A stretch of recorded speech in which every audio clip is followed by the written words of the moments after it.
We're going to discuss two infamous disputations. And the reason that we're going to discuss this here on Tisha B'Av is because the attack against the Jewish religion, the attack against specifically, as we'll develop, the Torah Shebaal Peh, that is essentially an attack to try to undermine everything we stand for, everything that we are, and everything that we represent. We'll develop this theme when we talk about two specific instances in medieval Jewish history. One happened in the land of Sfarad, the Sephardic Jews. The other happened in France, in Paris, France, to Ashkenaz. There were disputations, both driven by Christian anti-Semitism, both driven by a tremendous fear and animosity towards the Torah Shebaal Peh. Because the Torah Shebichsav, the written Torah, which is translated, they feel is their book, and they can do anything they want with it. You take the latter prophecies of Isaiah, of Yeshaya HaNavi, Perek Mem through Samech Vav, 40 through 66. They're ahistorical. You can take them and turn them and twist them any way you want, because you're not dealing with a specific name, a specific time, a specific place. And they turn them into Christological references. They take the most Jewish verse in the whole Bible, Shema Yisrael, and they pervert it and warp it into a proof for the Trinity. Hashem, who is God, Elokeinu, our Lord, referring to the carpenter of Nazareth, Hashem, referring to the Holy Spirit. Together, three make one. They use the verse that we define the unity, the uniqueness of God, and they pervert it into the Trinity. You can't do that with the Torah Shebaal Peh, number one. Number two is the Torah Shebaal Peh was a closed book. Even if they have copies of the Talmud, they didn't understand the Talmud, how it worked, its methodology. They don't understand the Midrash, how it works, its methodology. And there was a great, great fear. Number one, of rabbinic authority, and number two, of the fact that the Torah Shebaal Peh is what defined the Jews, and they didn't have access to it. Not to its understanding, not to its methodology. And let's come back to this theme after we've looked and analyzed at two famous historical events. The first event takes place in 1263 in Spain. Now, as we lead up to 1263 in Spain, understand the following. When the Moors, the Moorish Muslims, when they crossed the Iberian Peninsula from North Africa into Spain, very moderate group of Muslims, they take over Andalusia, southern Spain, eventually they take control of central Spain, most of this Spanish country. Even though Spain at that time was not a country, it was city-states. You know, we have a perspective, a modern perspective of nationalism. We have a Spain, and Italy, a France, a Germany. Those countries didn't exist in medieval times. You know, there was Aragon, there was Castile, there was Andalusia, etc. But they conquer southern Spain, Andalusia, and central Spain. And they bring the Jews with them. The Jews are very successful. The Jews help them develop government. Shmuel HaNagid, the great prime minister, the vizier of the Islamic Spanish rulers. Jewish doctors, Jewish international traders, Jewish business people, Jewish philosophers, Jewish mathematicians, Jewish poets. And the Jews helped the Moors develop a society and a civilization in Spain. Now, Christianity, after, we'll call it 9 crusades, maybe 5 major crusades, but 9 different crusades, only has one thing to show for itself, one success. They did not liberate, they did not take control of Palestine, of the Holy Land. They were not successful at driving out the infidels and transforming them into believers. We're talking about thousands and thousands of human beings killed, Christian, Jewish, Muslim, and they only have one success to show for it. It's what we refer to as the Christian reconquest of Spain. 1248. 1248 is the watershed year known as the Christian reconquest of Spain, where not southern Spain, but most of central Spain and the northern part of southern Spain becomes under Christian dominance. That is a terrible year for the Jewish people because it's the beginning of the end. It's the beginning of a downhill spiral, of a sloping downhill spiral that will lead to what? That will lead to, unfortunately, that will lead to eventually the expulsion of Spanish Jewry, the death of Spanish Jewry, and tragically, not only the death of many Spanish Jews, but the loss of Spanish Jewry to their commitment to Judaism. We don't have exact numbers. We really don't. So what I'm going to say now is speculative. But if 250,000 Jews chose expulsion in 1492, there were probably twice that did not choose expulsion. And of those that did not choose expulsion, that became conversos, as you know, the Spaniards called us marranos, pigs, many of them eventually did not make it out. There's probably no Catholic today in Spain that doesn't have Jewish DNA, that doesn't have Jewish blood.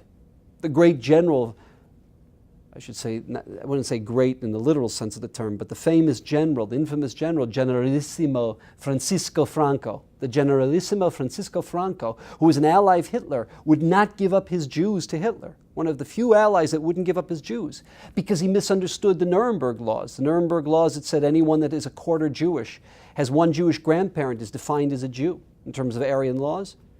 Franco misunderstood that. He had Jewish blood in him. He knew he had Jewish blood in him. Not to that degree, but he wouldn't allow his Jews to be given up. How did that happen? Because in the aftermath of all of the atrocities, in the aftermath of all the pressure and all the conversion into Christian society in Spain,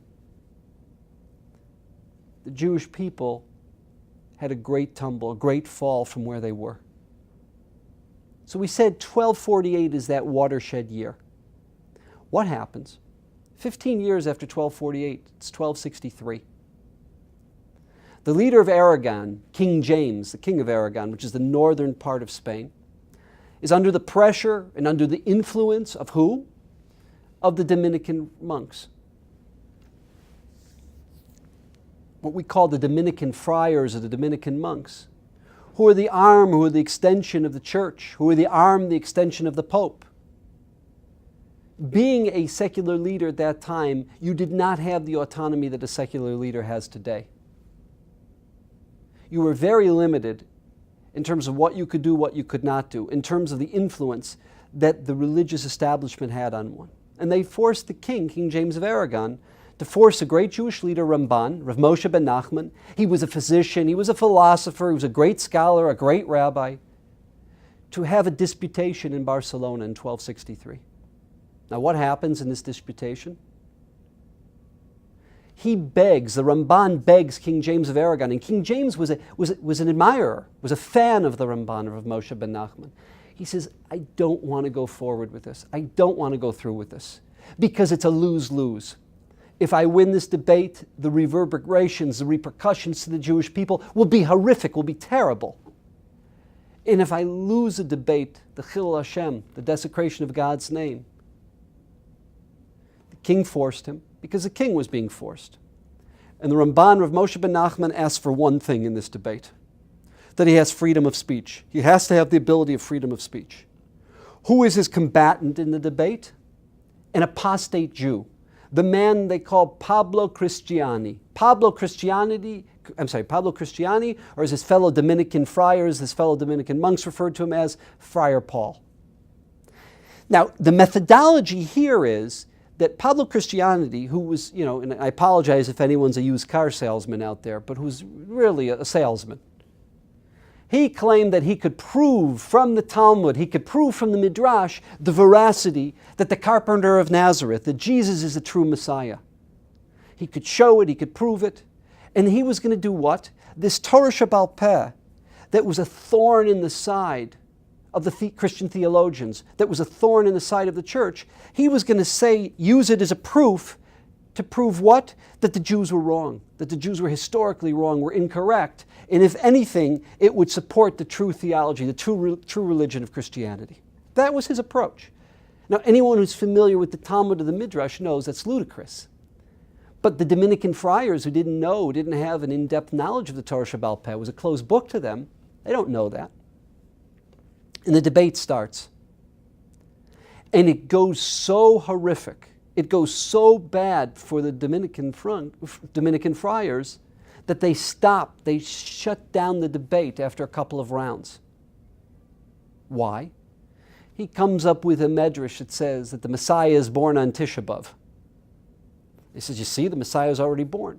And the Ramban says it's not meant to be taken literally. It means out of the catharsis, out of the transformation the Jewish people go through on Tisha B'Av. It's that tshuva, it's that transformation that enables the Jewish people to rebuild itself. And he goes on and on, Gemara after Gemara, Medrash after Medrash. And we have a copy of it. Rabbi Chevel did an amazing job, Rabbi Chevel, Zichroni Livracha, both in Hebrew and in English. You can get it, the collected writings of Nachmanides, or Kol Kisvei HaRamban, Musad Rav Kook is the Hebrew. I think Shiloh Press is the English. And you can read the Disputation. The Ramban does something that seems to be a horrific, terrible offense. He was given freedom of speech in the debates itself. But what happened was, it was the spring of 1263. For Shavuos that year, imagine being up all night learning Shavuos. I don't know if he was up all night, but he gathered the Jewish people and he reviewed with them the attacks on the Torah Shebaal Peh, the attacks on our theology, the attacks on the Psukim in Yeshaya from Friar Paul. And he reviews and he explains what the attacks were and why they were no attacks, why there was no basis to them, why it was a mistranslation, why it was based upon a ludicrous assumption. And step by step, he does this. And by definition, this is a threat, this is a challenge to the Gospels. It's a threat, it's a challenge to the veracity of the carpenter of Nazareth. It's a threat, it's a challenge to the theology that the Spanish Christians observed. And the Ramban was forced to leave Spain. He was I believe he was 67 years old at the time. He was not a young man. Today, that's a spring chicken. Today, being 67, you barely have your driver's license because, thank God, we live in an environment with a good diet, etc. He was not a young man at 67. And he goes to Israel. And traversing the Mediterranean to Israel in 1263 was not an easy thing to do. The King James, comes to him and he says, Rabbi Moshe ben Nachman, the great doctor Moshe ben Nachman, he wants to give him a huge amount of gold. And Ramban says no. He says he never took money for religion. He never took money for being a rabbi. He wasn't going to take it. He says, whether you take it personally or don't, he says, believe me, your people are going to need this in future times, in the days coming.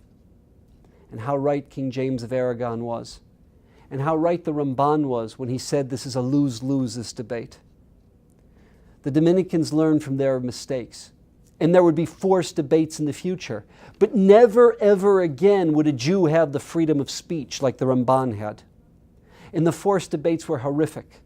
The Jews could not challenge the Gospels, couldn't challenge the Justinian philosophy of Justin Martyr, or the philosophy and theology of St. Augustine. Couldn't challenge anything that would be viewed as a threat to Christian theology, and these debates were absolutely horrific. And as time goes on, first in the 14th century, then in the 15th century, things only get worse and worse and worse for the Jews. We know about the conversions, we know about the Inquisition, we know about the expulsion. That's not our topic today. But all of this started in the second half of the 13th century. This was the beginning of the end. So the nail in the coffin wouldn't be till 1492. But the trouble started in the aftermath of the Christian reconquest, which was 1248, and then in the aftermath of this great disputation in Barcelona in 1263. The Ramban, and we're going to spend a minute or two parenthetically, he comes to Israel. And it's fascinating. Because in Israel at this time, there are two great Jewish communities, significant Jewish communities, Shechem and Hebron. Those were the two Jewish centers, were Shechem and Hebron. In fact, as a function of the Crusades and then Salah ad-Din and the Muslims taking back Jerusalem from the Christians and back and forth, the battles, you no longer had a minion of Jews in Jerusalem. There's a few families left. In fact, all the Sifrei Torah had to be evacuated. They were being held by the Jewish community in Shechem.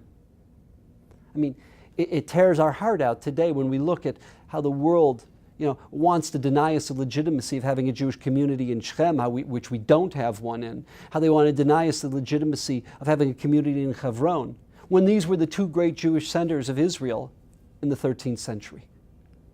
And the Ramban, he comes first to Israel, the Crusader fortress in Akko. We all know that Crusader fortress in Akko. We've all been there. He starts there. He sees Shechem, travels. He describes Yerushalayim, our precious capital, Jerusalem. He says the more kadosh, the more mekudash the place is, the greater is the destruction. The more devastating is the churban. And what was that?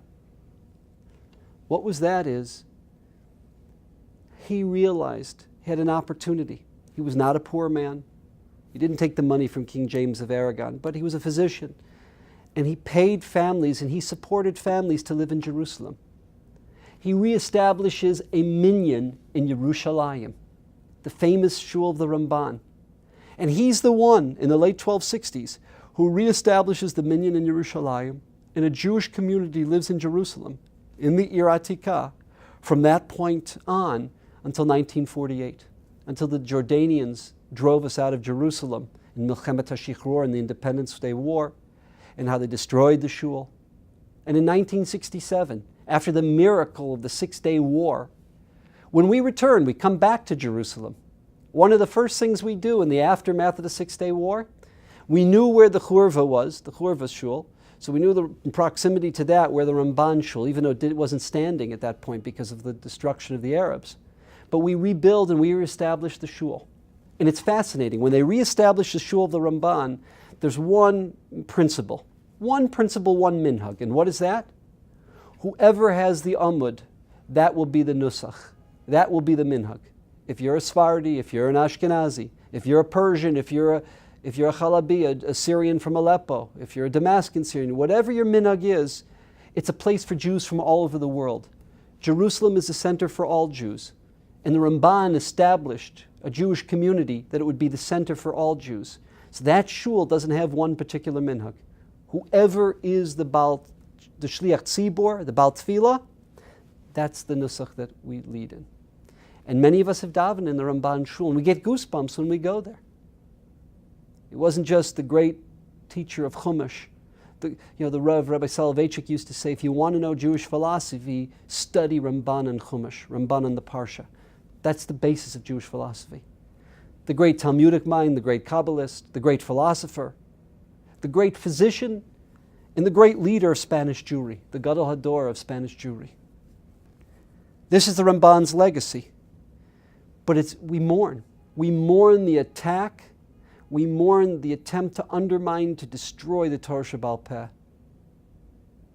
Because it's not just an attack on Jews. It's an attack on our theology. It's an attack on our religion. It's an attack on everything we stand for, what defines us, what shapes us, what defines our morals, what defines our principles, our theology, our philosophy.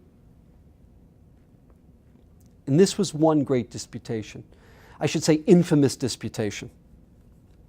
The second infamous disputation took place a little bit earlier in the 13th century. It was a famous disputation, again, driven by an apostate Jew by the name of Nicholas Donin. Not this time, it wasn't Pablo Cristiani, Friar Paul, it was Nicholas Donin in 1240, where the great Gadol Hador, Rabbi Yechiel of Paris, Rabbi Yechiel of Paris, is forced to debate him. Let's give the background and then discuss the great aftermath. Because the aftermath and the ramifications of this debate were much greater and much more severe than the debate in Barcelona. The church is virulently anti-Semitic, but not just virulently anti-Semitic. It's anti-anything that does not follow strictly its dogma. To give an example, in 1209, the Dominican friars, they had a debate against the works of Aristotle at the University of Paris. And they banned Aristotle and burnt the works of Aristotle. In 1232 in Montpellier, we're familiar with the attack on the works of the Ramban, the works of Maimonides. The Dominican friars, once again, the arm, in this case the extension, of Pope Gregory IX. Pope Gregory IX, who wanted to control and define Europe. And there were many who followed in his footsteps. Maybe one of his greatest advocates, supporters, followers, who did his bidding was who? Was King Louis IX, the man that they later named St. Louis. St. Louis is a great city.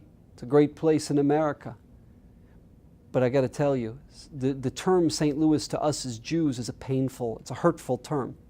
Because this King Louis IX, who's following the directives of Pope Gregory IX, he forces the Talmud to be put on trial. But in this debate, unlike the debate in Spain, it's not we're going to challenge the Torah Shebaal Peh and show that it's really a support for Christian theology. Here we're going to call it Weil. We're going to call it anti-Christian. We're going to call it something which is hateful, which is a travesty and a heresy to the true theology. And it has to be eradicated. It has to be destroyed. It has to be annihilated. And who sat as the prosecutor, as the judge, as the jury? The same body, the Dominican friars. And they got an apostate Jew, Nicholas Donin, to do their bidding. Nicholas Donin was more learned, was more capable than Pablo Cristiani. But you don't have to be a scholar to take and analyze the Christological references, Masechta Sota, Masechta Sanhedrin, Masechta Brachos, Masechta Chulin, the Christological references that are there in the Talmud. The theology, the true theology, that's developed, that's analyzed, that's defined by the Talmud. It's all there. And in this debate, no matter how good a job Rabbi Yechiel of Paris could do, the conclusion was a foregone conclusion before the debate ever took place. In the words of the Torah Shebaal Peh, the Midrash, the Talmud Bavli, the Talmud Yerushalmi, they are condemned to be destroyed, to be burnt.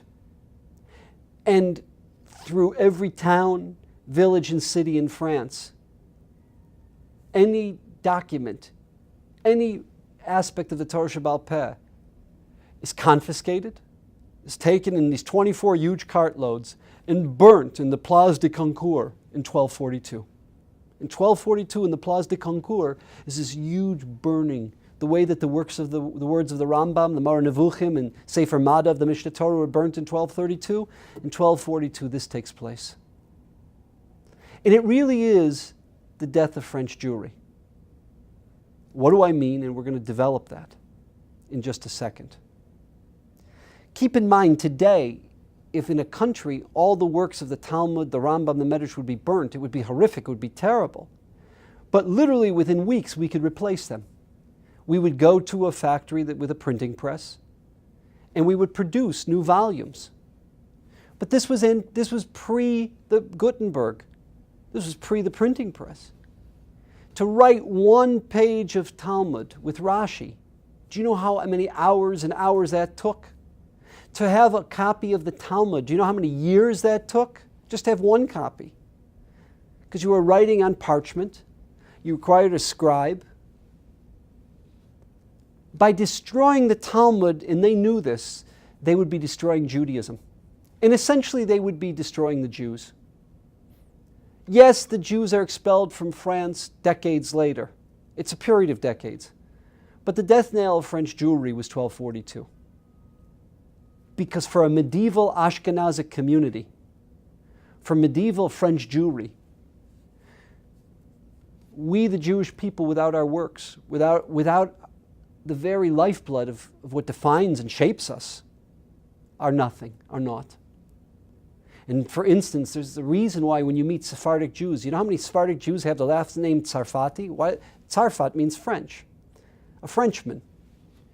The reason that you have so many Sephardic Jews with the last name Tsarfati is French Jews who crossed the Pyrenees into Spain. Many of the French Jews went to Germany. Many of them went into Italy, went into other parts of Europe. The great Rabbi Yechiel, the leader of the French community, in the end he goes with his students and they go to Israel. And that famous Crusader fortress in Akko that we talked about, that we mentioned, he actually established a yeshiva there. The irony of it all. The same French who destroyed our whole basis of life, the Crusaders in Israel allowed us to have a Jewish community. I think they realized at that point, after what they'd been through with multiple crusades, that compared to the Muslims, we were not their enemies. We were not a threat to them. But it's terrible, because just to give a little context of how terrible the death of French Jewry is, keep in mind that had it not been in 1096, in the spring of 1096, in the aftermath of the First Crusade, when the People's Crusade in Germany, and we spoke about this in last year's video, when the People's Crusade in Germany in May and June of 1096 goes up the Rhine and destroys spires, worms, mines, the small communities, and later on Peter the Hermit in Österreich, in what today we'd call Austria, in that part of Germany as well. what they did to annihilate German Jewry, the remnant of Ashkenaz was in France. The whole Masorah, the whole remnant of our tradition, going back to Bavel, going back before that to Israel, going back before that all the way to Moshe, was in the yeshiva of Rabbeinu Gershom, in the yeshiva of his students, in Mainz and Worms. So the only remnant of all of that is Rashi and Rashi's students, because the French Crusaders, not the People's Crusade of Germany, but the French Crusaders do not destroy, do not annihilate the French Jews. And it's the French Jews who not only keep the Masorah going, keep Judaism going from 1096 to 1242, but they actually are responsible over that 150-year period of rebuilding German Jewry. It's the Balei Tosfos, Rashi's grandchildren, and their students, and their students' students, that eventually produce students who will go back to Germany, who will reestablish a German Jewish community there. And that German Jewish community that took 150 years to rebuild now becomes a safe haven, now becomes a place of refuge for who? For the French. The 41st Kina, Sha'ali Srufa Ba'esh, was written by the Maharam of Rothenburg. We know the Maharam of Meir of Rothenburg, we know him as the Gadol Hador, the leader of all of Ashkenazic Jewry. But before he became the Gadol Hador, the leader of all of Ashkenazic Jewry, he was a student. First as a very young person, he was born in 1215. As a young person, the great Rabbi Yitzchak of Wien, Rabbi Isaac of Vienna, we call him the Or Zarua, the great work, the Or Zarua. And then he goes to Paris, to study under who? The great Rabbi Yechiel of Paris. He is a student. He's 25 years old at the time of the disputation, the vikuach between Nicholas Donin and the Jews and the rabbis, Rabbi Yechiel. And then 2 years later, he's 27 years old at the time of the burning. So as a young man, he's a great scholar already at the age of 27. But as a young man, what does he do? As a young man, he records what? He records in Sha'ali Srufa Ba'esh the trauma that he experiences, the trauma that French Jewry experiences in the attack against everything we stand for, in the attack against everything we believe in, everything that we're committed to.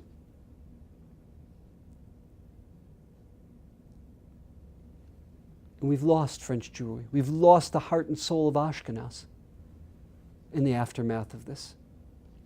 The Shibolei Aleket, I believe the Shibolei Aleket lived in Italy, but as a later Rishon, he writes, he records, and many quote him, that there was a minhag that people had. They would fast the Friday of Parshas Chukas. Why the Friday of Parshas Chukas? It was on a Friday on Parshas Chukas that the Talmud was burned in La Place de Concours in 1242. And the Targum of Zos Chukas HaTorah, the beginning of the Parsha, what is Zos Chukas HaTorah? Do Gzeira Doraisa. Do Gzeira Doraisa. This is the decree against the Torah. This is the decree that has been decreed upon the Torah. Zos Chukas HaTorah. And with it, what we lost. We lost the heart and soul of our Masorah. We lost the heart and soul of Ashkenaz. You know, in the aftermath of this destruction, of the burning of the Talmud that we mourn on Tisha B'Av. Because again, going back to our introduction, Tisha B'Av is not only a day of mourning for the attack on our individual Jews, the attack on our communities, the attack on the nation. That's all true, that's all correct. But it's for the Chilul Hashem created against the attack against our theology. In the heart of our theology, the basis, the underpinnings, the foundation of our theology, the Torah Shebaal Peh. And what happened in the aftermath?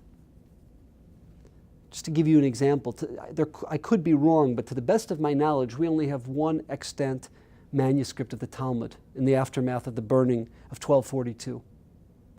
We call it the München, the Munich text, the manuscript from Munich. And it's only interesting in our day, in our lifetime, that is a function of having access to the Vatican after Vatican II in 1965, that we've actually retrieved these Christological references the Jesus sections of the Talmud, the Christological references from Sota and Sanhedrin and Brachos. I mean, I'm going to give you a simple example. Let me first explain, then I'll give an example. We, the Jewish people, in the aftermath of this tragedy, we self-censored. We censored out anything that could be perceived negative to the Christian world. The bracha and the amida v'lamalshinim is really v'laminim. Amin, mem yud nun, literally means a heretic, but amin was always the Mishnaic term for the Judeo-Christians. We changed the bracha and the haftorah. What else have we done?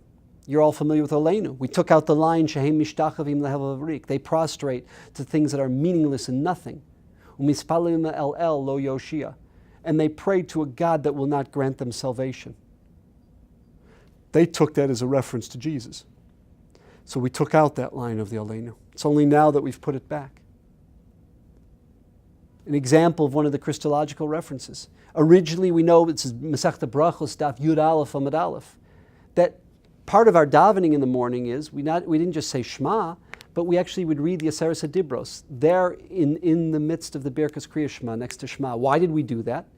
Because that defined why we were Jewish, why we're Jews, why we lead the lifestyle that we lead. The whole experience at Har Sinai is the whole basis of our belief system. It's not a belief, it's a knowledge system. Because of the experience, no other people had a God that communicated with millions of people, men, women, children, Mesopotamians, Egyptians, and it was logical, rational knowledge. And that experience, which was Moshe Rabbeinu, was one of us. He didn't play the role of the teacher there. We all had an experience that was rational. It wasn't smoke and mirrors. That whole basis, why does it, the Gemara says, Kfar Bitlum. The Aseres HaDibros, the Decalogue, the 10, what they call the 10 Commandments, actually 14 Commandments, but the Decalogue was extracted. It was taken out of the prayer service. Why? So if you look at our Gemara, which is censored by Jews, it says, Mipnei Tar Musa'akum. Literally, Mipnei Tar Musa'akum means because of the provocations of the pagans, of the star worshippers. That wasn't what the Gemara said. If you go to the Vatican and you see the real text, Mipnei Tar Omas Haminim, because of the provocations of the heretics. Amin, we said to the Judeo-Christians. And you look at Rashi, if you go to the Vatican, you see the text of Rashi. What? Who are the minim? Talmidei Yeshu Hanotzri, the students of Jesus of Nazareth. And we have many Gemaras like this. And Chulin, Sanhedrin, we have Rashis that explain these Gemaras. They've all been censored out, lest they take the Talmud and destroy it and use it as a weapon to destroy the Jewish people. It's true of our prayer book, it's true of the Talmud, it may be true of the Midrash. And this was a consequence, this was a ramification of the burning of the Talmud. Now, many of you are familiar, supposedly the impetus for Rabbeinu Yonah, right? The great northern Spanish Rishon, Rabbeinu Yonah of Verona, that wrote the work Sharei Tshuva, the great work, the Gates of Tshuva, because he was a disputant. He was someone who was against the approach of the Rambam and the Moreh Nevuchim and the Rambam's Guide to the Perplexed, and many of the philosophical points the Rambam made in Sefer Mada of the Mishnah Torah, of his magnum opus, the Mishnah Torah. So what happened? Is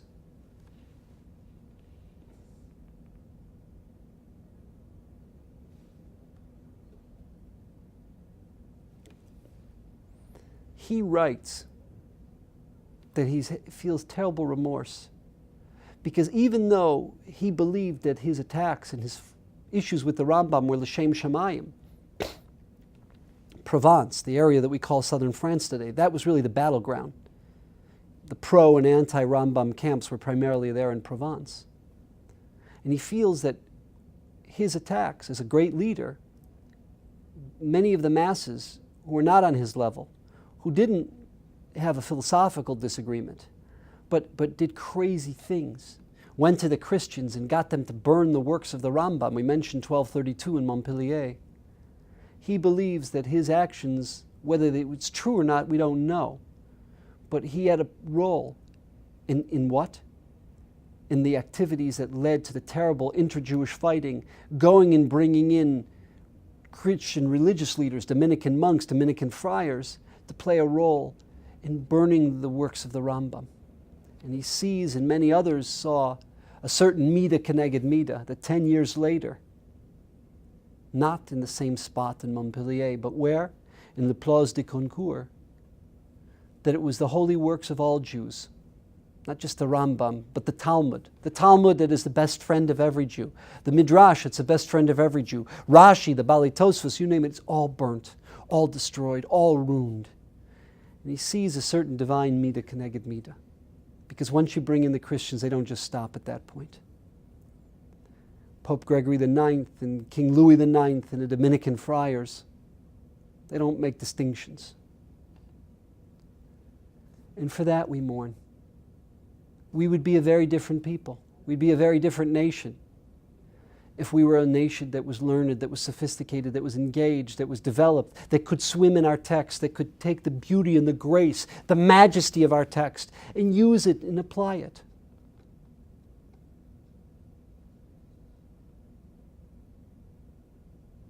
For that we mourn. And that's why we say, Sha'ali Srufa Ba'esh. We don't have time. This is a video. But it's worth looking in. It's not an easy Hebrew.